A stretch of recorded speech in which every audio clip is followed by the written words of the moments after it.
Era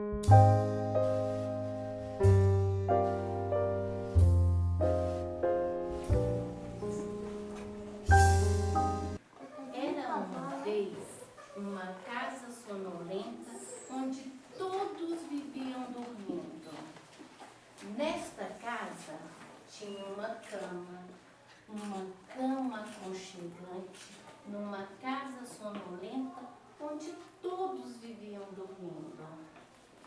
Em cima desta cama tinha uma avó roncando, numa cama aconchegante, numa casa sonolenta onde todos viviam dormindo.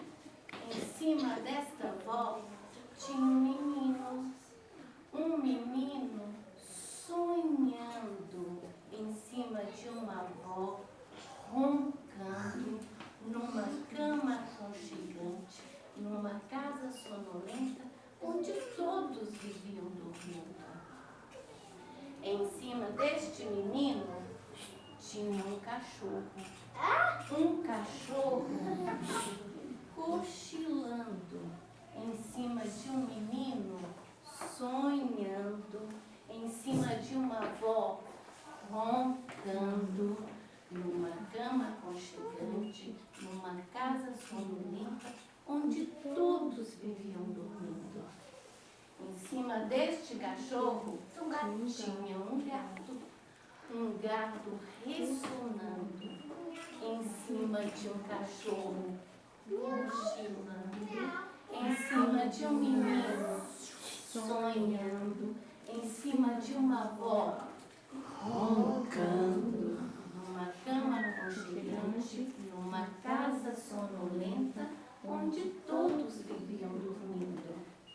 Em cima deste gato tinha um rato ressonando em cima de um gato dormitando, em cima de um cachorro cochilando, em cima de um menino sonhando, em cima de uma avó roncando, numa cama aconchegante, numa casa sonolenta onde todos viviam dormindo. Em cima deste rato tinha uma pulga. Será possível? Uma pulga acordada em cima de um rato dormitando, em cima de um gato ressonando, em cima de um cachorro cochilando, em cima de um menino sonhando, em cima de uma avó roncando, numa cama aconchegante, numa casa sonolenta onde todos viviam dormindo.